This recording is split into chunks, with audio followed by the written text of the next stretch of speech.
ఆవకాయ ఆంజనేయ కథ మొదలెట్టినాడు చూడరయ్యా శక్తినంతా కూడగట్టి చెట్టు దులిపినాడు అంజయ్య ఎర్ర ఛాయ కోతి అవతార వెంటమాయ కత్తి సేత పట్టకుండా కాయ కోసినాడు కపిలయ్యా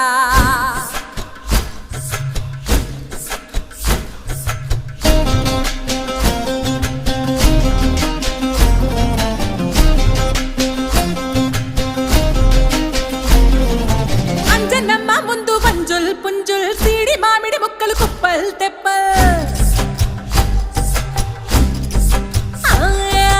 అంజనమ్మ ముందు పంజుల్ పుంజుల్ సీడి మామిడి ముక్కలు కుప్పల్ తెప్పల్